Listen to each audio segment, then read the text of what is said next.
कोई प्रश्न करते हैं कि भगवान भारत में ही क्यों आते हैं, दूसरे देश में क्यों नहीं आते? इसका क्या कारण है? अरे कोई कारण होगा क्या? कारण ही ऐसे ही जहां चाहे वहां आ गए। भारत ही पतित बनता है, भारत ही पावन बनता है। ऐसे क्यों दिखाया है? अरे भारत में क्यों आते हैं, हमारे देश में क्यों नहीं आते? तुम पहले ये तो जानो कि बाप है कौन।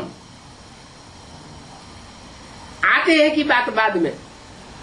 पहले क्या पक्का करो, बाप है कौन। 5 फरवरी 1967 की वाणी का 3रा पेज। बाप को जानने से तुम सब कुछ जान जाएंगे।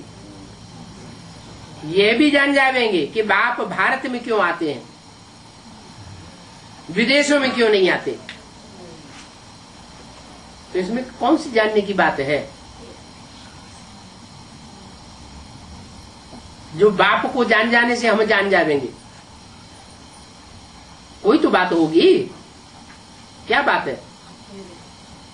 कोई बात ऐसी है जो बहुत निश्चय में लाती है? माया है। हाँ, बाप की पहचान में कोई ऐसी बात है जो बहुत निश्चय में लाती है, जिसका इस बात से कनेक्शन है कि बाप भारत में ही क्यों आते हैं, विदेश में क्यों नहीं आते हैं?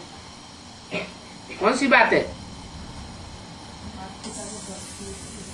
हाँ, माता पिता का बर्थ प्लेस क्यों है, भारत ही क्यों है? वो तो है तो सारे जगत का माता पिता, जगत पिता है, जगदम्बा है, तो विदेशों में भी आना चाहिए। हाँ, क्योंकि बाप से ज्यादा एवर प्योर का पार्ट और दुनिया में कोई बजाय नहीं सकता। बाप जितना प्योर है उतना कोई भी मनुष्य आत्मा इतनी पवित्र पार्ट नहीं बजा सकती। बाप के पार्ट की यादगार मंदिर में दिखाई गई है। इसी बात में सबसे ज्यादा निश्चय आता है। किस बात में?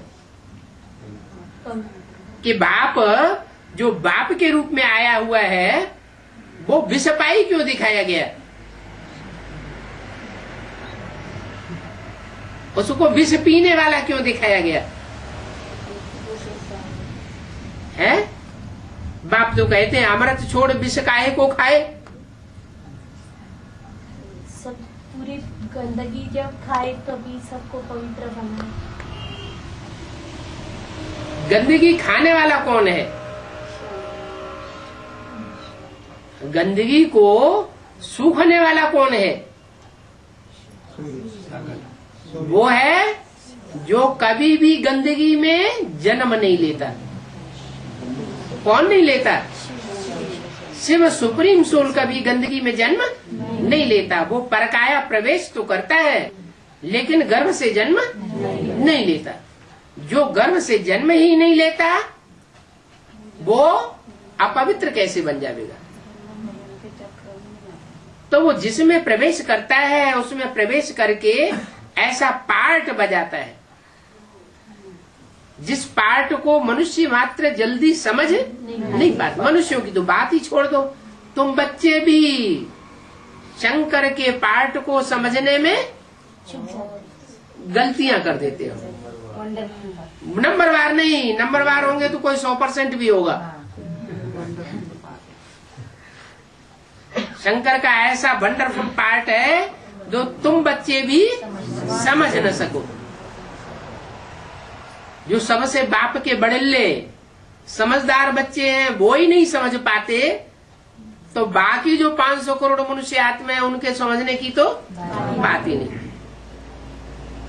तो बाप को पहले जानो। इस बाप की पहचान में ही बहुत गलतियां होती हैं।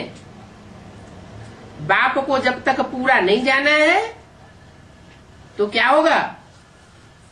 अनिश्चय आवेगा। अनिश्चय आने से फिर नीचे गिरती रहेंगे, मृत्यु होती रहेगी। बाप को जानने से तुम सब कुछ जान जाओगे। बाप जो पतित पावन है, उनसे योग लगाने से तुम पावन बनेंगे। उनसे, बाप जो पतित पावन है, किसके तन में बैठ के बोल रहा है? दादा लेकर आज ब्रह्मा के तन में बैठ करके ये महावाक्य बोल रहा है। और किसकी तरफ इशारा कर रहा है?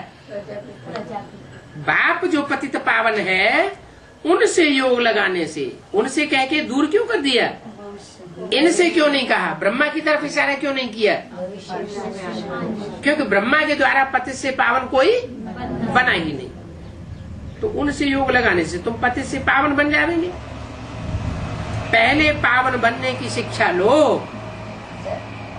पहले पावन बनने की शिक्षा लेने से तुम पतित से पावन बन जाओगे। और शिक्षा किससे लेंगे?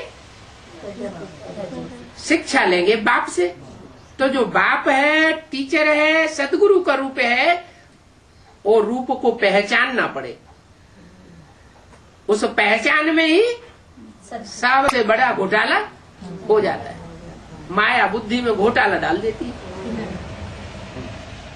तुम बच्चे कहते हो बाप आया हुआ है, माया कहती है नहीं, बाप नहीं आया हुआ है, कोई शैतान आया हुआ है। तो तुम्हारी बुद्धि को माया बरगलाए देती है।